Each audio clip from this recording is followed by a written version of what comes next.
Hoje eu trouxe para vocês o Lenovo IdeaPad 320. Ele recebeu uma pequena atualização na sua configuração. O modelo que eu vou estar testando hoje é o i7-8550U com o chip gráfico da NVIDIA MX150.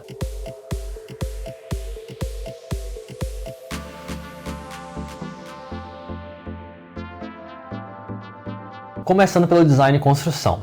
Em relação ao design, ele é bem simples, não tem muitos exageros, a gente percebe que é um notebook assim mais discreto. Já na construção, a Lenovo não investiu muito, ele não tem aquela construção premium, aquela rigidez toda. Na tampa dá pra ver que flexiona um pouco, ele é todo em plástico. Diria que ele até passa um pouquinho de sensação de fragilidade. Já no resto do corpo do aparelho eu não tive muita preocupação, assim, o teclado eu achei bem resistente, rígido, assim, só a tampa que me incomodou um pouco. Em relação aos upgrades, a Lenovo não deu muita opção pra gente. Ao abrir a gente percebe que não tem slot M2.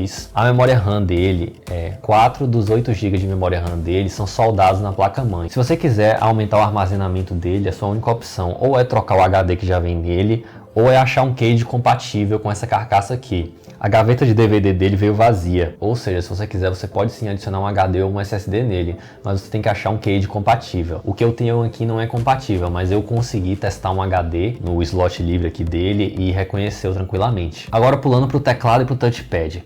O teclado eu gostei de trabalhar, gostei de digitar nele, é bem tranquilo. Ele tem até botões dedicados para trocar as músicas.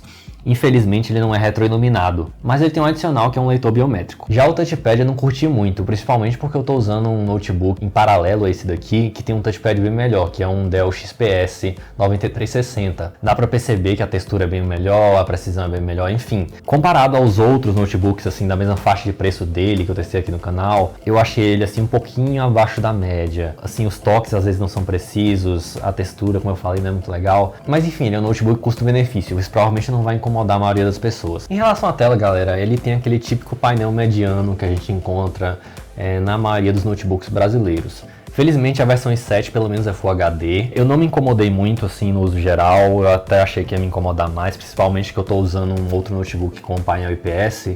Então, não foi assim nada demais. Como ele é um notebook mais custo-benefício, como eu já falei aqui, eu não me incomodaria tanto com isso. É um notebook para quem quer gastar pouco e conseguir o melhor possível. E, enfim, o painel TN é mais barato no geral assim que painéis IPS. E tem aquele problema que a gente já conhece, dependendo do ângulo de visão, ele vai distorcer as cores, não vai ficar legal de ver, então você tem que sempre estar assim, exatamente de frente assim para o notebook em uma determinada posição para ficar legal. Quem faz edição de fotos e vídeos vai depender do seu nível de exigência, tá? Não tem como eu te responder essa pergunta. A minha única crítica, sim, de verdade, é que esse notebook tem a função de você dobrar a tela em 180 graus. E o problema é que, como ele é um painel TN, você não consegue enxergar a tela quando ela tá nessa posição, Então, isso aqui é uma função para você mostrar alguma coisa para alguém, E aí, quando ele tá nessa posição, você praticamente não enxerga direito.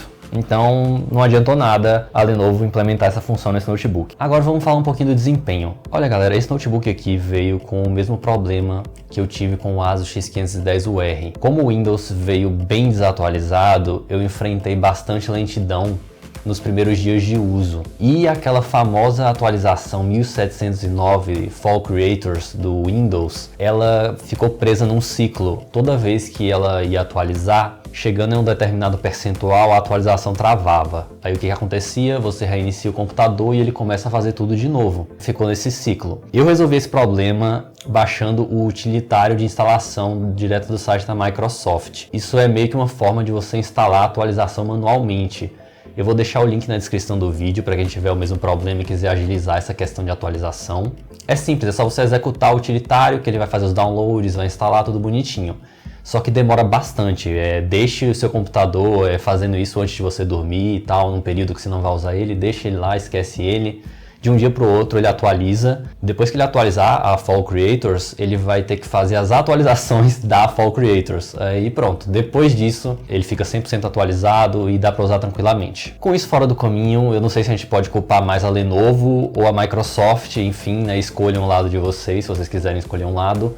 Vamos agora ao chip gráfico e o processador desse notebook. A combinação desse notebook é mais que suficiente para o pessoal de engenharia e arquitetura, para quem quer jogar, para quem quer editar tanto vídeo quanto foto. Claro que no caso de vídeo e foto, tenha em mente que a tela dele não é lá essas maravilhas, como eu já falei anteriormente. Se você tiver ok com isso, se você não for exigente com isso, então ele vai ser perfeito para você, ele vai dar conta tranquilo. Entrando mais nessa questão de jogos, a MX 150 roda tranquilo a maioria dos jogos, vai dar para jogar vários em Full HD, alguns você vai ter que jogar em 1280 por 720.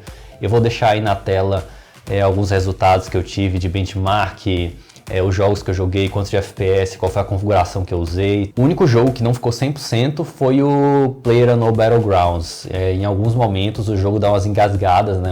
Tem uma queda de FPS e depois fica rodando normal. Eu não sei se isso é um bug do jogo ou porque o chip gráfico não é o suficiente, talvez até seja o HD dele que esteja carregando alguma porção do mapa. Tudo isso é possível, eu não consigo identificar a fonte do problema. Agora eu queria falar um pouquinho do processador dele, das temperaturas e dos níveis de ruído. Primeiro, em relação ao processador, talvez interesse mais ao pessoal mais nerd. Esse processador aqui, o 8550U, no caso desse modelo que eu testei, ele tem um turbo até de 4 GHz. Então ele tem assim um potencial de chegar até próximo ao 7700HQ e o 7300HQ. Só que o que acontece?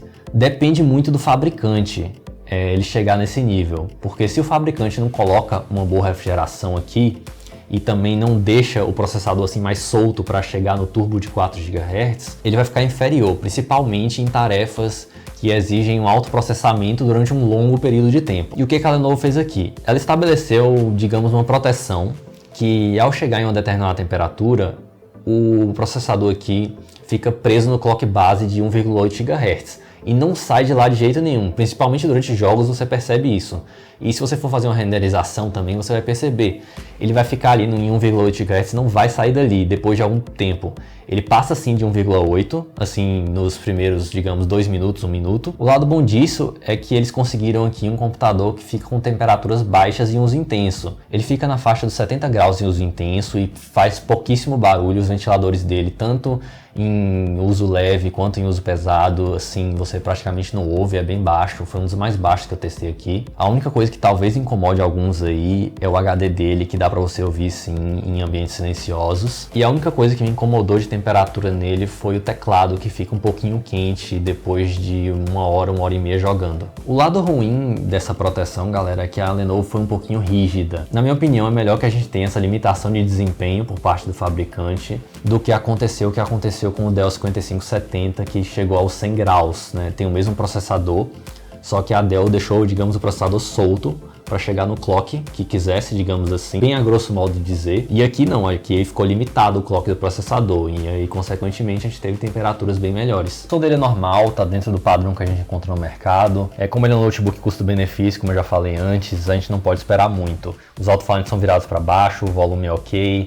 E assim, não tem praticamente nenhum grave, que nem a maioria dos alto-falantes que a gente encontra nos notebooks. A bateria não é o ponto forte dele, galera. Apesar dele ter bastante espaço sobrando na carcaça dele, na parte de dentro, ele tem uma bateria pequena, ele durou mais ou menos 3 horas comigo, no máximo mesmo, assim, uso bem leve, então nesse ponto aqui, a Lenovo deixou um pouquinho a desejar. A seleção de portas dele tá dentro do padrão que a gente tá vendo nos últimos lançamentos do mercado. Ele tem uma porta de rede Gigabit, uma porta HDMI, 2 portas USB, um combo microfone-fone, USB-C e o leitor de cartão de memória. Então, concluindo, galera, como eu falei várias vezes durante o vídeo, esse é um notebook custo-benefício. Ele é o que? Pra galera que não é muito exigente e quer gastar pouco. Ele não vai ter a melhor construção, a melhor tela, o melhor som, o melhor hardware, mas aqui a gente tem uma boa combinação de processador e chip gráfico por um preço legal. Dependendo de quando você estiver assistindo esse vídeo, pode ser que ele ainda esteja recém-lançado e não tá com um preço tão legal assim, mas ele deve seguir o mesmo padrão do IdeaPad 320 anterior